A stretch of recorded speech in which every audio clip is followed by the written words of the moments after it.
কিষাণ সংঘৰ প্ৰতিষ্ঠা দিৱস সমগ্ৰ ভাৰতবৰ্ষৰ লগতে যোৰহাটৰ পৰ্বতীয়াগত উদযাপন কৰা হয় এই প্ৰতিষ্ঠা দিৱস 1979 চনৰ 4 মাৰ্চ তাৰিখে ৰাজস্থানৰ কোটা চহৰত বিশ্বৰ মহান চিন্তক বিচাৰক তথা বিশ্লেষক দন্তপন্ত ঠেংগৰী অনুপ্ৰেৰণাত ভাৰতীয় কিষাণ সংঘৰ প্ৰতিষ্ঠা কৰা হৈছিল। এই সংঘৰ মূল লক্ষ্য আছিল কৃষকসকলৰ অধিকাৰ সংৰক্ষণ, উন্নতি সাধন আৰু কৃষি ক্ষেত্ৰত উন্নত প্ৰযুক্তি তথা নীতি নিয়ম প্ৰৱৰ্তন কৰা।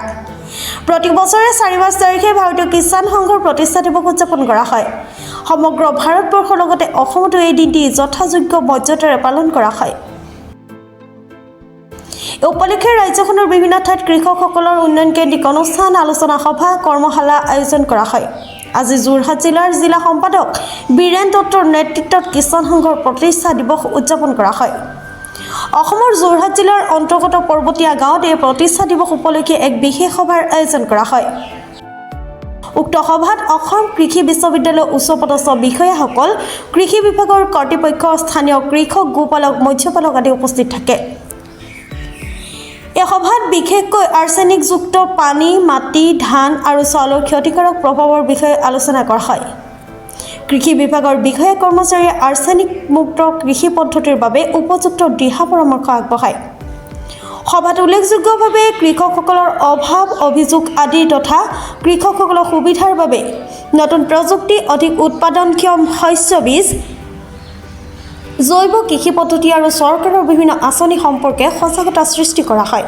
লগতে সুস্বাস্থ্য আৰু পৰিৱেশসন্মত কৃষি প্ৰচলনৰ ওপৰত গুৰুত্ব আৰোপ কৰা হয়। এই ধৰণৰ অনুষ্ঠানসমূহে স্থানীয় কৃষকসকলৰ জীৱন মান উন্নয়ন, আধুনিক কৃষি পদ্ধতি গ্ৰহণ আৰু সজাগতা বৃদ্ধি কৰাত বিশেষ সহায় কৰে।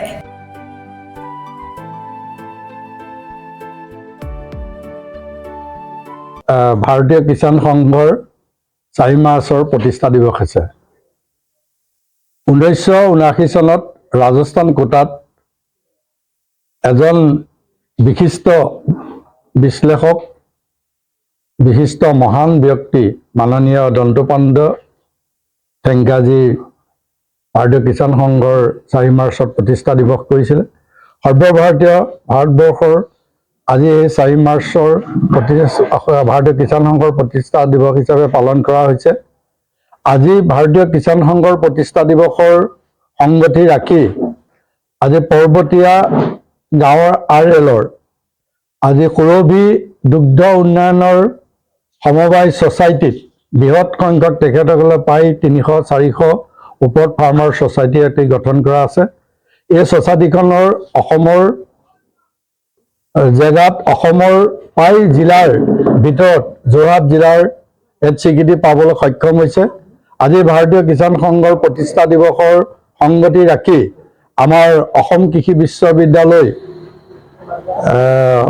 ছাত্ৰ সঞ্চালক ডক্টৰ বিনয় কুমাৰ মেধি আৰু উপস্থিত আজি সমাজকৰ্মী ৰাজীৱ কাকতি, আজি আমাৰ সময়ৰ বিষয়ববীয়া দুগ্ধ উন্নয়নৰ সমবায় সমিতিৰ সভাপতি সম্পাদক প্ৰমুখ্যে ৰাইজসকল আজি এই সভাত উপস্থিত থাকি সম্পূৰ্ণভাৱে ক্ষুদ্ৰ ক্ষুদ্ৰ কৃষকসকলৰ সা সুবিধাৰ অৰ্থে লগতে আজি এটা যোৰহাটত যিটো আৰ্ছেনিকৰ ভয়াৱহ ৰূপৰেখা মানে আজি পেপাৰ মাধ্যম বাতৰি কাকতত আমি দেখা পাইছিলোঁ। আজি ডক্টৰ বিনয় কুমাৰ মেধিয়ে সেই বিষয়ে স্পষ্টভাৱে প্ৰকাশ কৰিছে।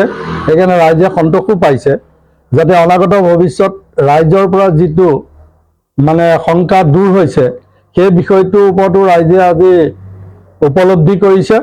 হয়, আমি যেতিয়া আৰ্ছেনিকৰ কথা ক'বলৈ যাম, এতিয়া অসমৰ আমাৰ অসম কৃষি বিশ্ববিদ্যালয় ধৰক যোৰহাট বা নগাঁও এনেকুৱা আমি জিঅ' স্পেচিয়েল এনালাইচিছ কিছুমান আমি কৰিছিলোঁ আৰু অসমৰ ধৰক যোৰহাটৰ বিভিন্ন এলেকাত বিশেষকৈ ভূগৰ্ভস্থ পানীত আৰ্ছেনিকৰ যিটো পৰিমাণ থাকিব লাগে, কিছুমান ঠাই বিশেষে যিটো আমাৰ অনুমোদিত যিটো হাৰ থাকিব লাগে তাতকৈ ঠাই বিশেষে ভূগৰ্ভস্থ পানীত কিছু কিছু এলেকাত অকণমান বেছি পোৱা দেখা গৈছে।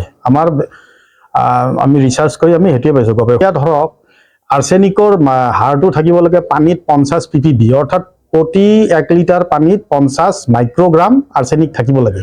কিন্তু কিছু কিছু এলেকাত ভূগৰ্ভস্থ পানীত আমি 80, 90, আনকি 100 পৰ্যন্তও পাইছোঁ। কিন্তু এতিয়া যদি আপুনি যদি মোক কয় যে ইয়াৰ প্ৰভাৱ পৰিছে না পৰা নাই, এতিয়া ধৰক অসমৰ আমাৰ ধান খেতিয়ে কৰোঁ, এইটো আমি বৰষুণৰ ওপৰত ভিত্তি কৰি কৰা খেতি। এতিয়া আমাৰ ৰেইন ফেড এগ্ৰিকালচাৰ বুলি কয়।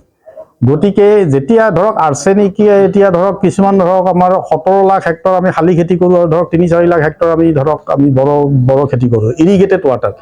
যদি সেই ইৰিগেটেড ৱাটাৰ আৰ্ছেনিক থকা পানীও যদি আমি বৰ ধানত প্ৰয়োগ কৰোঁ, যিহেতু বৰষুণৰ যথেষ্ট প্ৰভাৱ থাকে মাৰ্চ এপ্ৰিলৰ মাহ মানত, তেতিয়া ইয়াৰ যিটো আৰ্ছেনিকৰ যিটো সেৱন কৰা যিটো ক্ষমতা সেইটো যথেষ্ট কম আমি পাইছোঁ।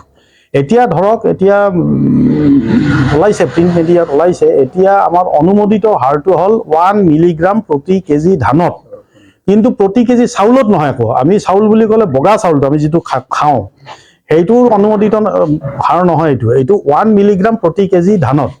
এতিয়া যদি আপুনি ইউৰোপিয়ান ফুড ছেফটি যিটো আমাৰ এছ'চিয়েশ্যন আছে, এতিয়া তাৰ হাৰটো হ'ল 0.3 মাইক্ৰগ্ৰামৰ পৰা 8 মাইক্ৰগ্ৰামলৈকে প্ৰতি কেজি বডি ৱেটত ল'ব পৰা ক্ষমতা আমি মানুহ হিচাপে আমি ল'ব পাৰোঁ। এতিয়া ধৰক 60 কেজি ওজনৰ মানুহ এজনে যদি হয়, তেওঁ আৰ্ছেনিক প্ৰতিদিনত ধৰক 0.018 মাইক্ৰগ্ৰামৰ পৰা 0.438 মাইক্ৰগ্ৰামলৈকে সেৱন কৰিব পাৰিব।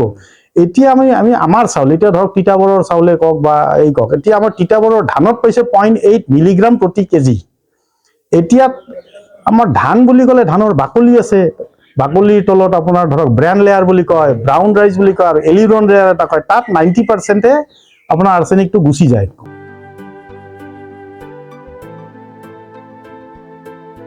যোৰহাটৰ পৰা বিকি নগৰ ৰিপৰ্ট, প্ৰাতঃ টাইম।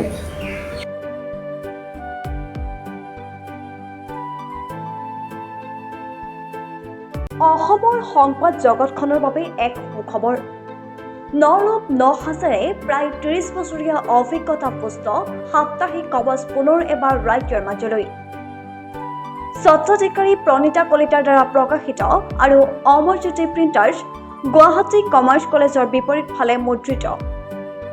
আমাৰ ঠিকনা মুখ্য কাৰ্যালয়, অসম ফৰেষ্ট স্কুল, হৰি মন্দিৰ পথ, গুৱাহাটী, আৰু অস্থায়ী কাৰ্যালয় কলিতা মাৰ্কেট, বিজয়নগৰ, কামৰূপ, অসম। মোবাইল নং 9435114666 আৰু 7002472813। Mail ID probhatiahom@gmail.com।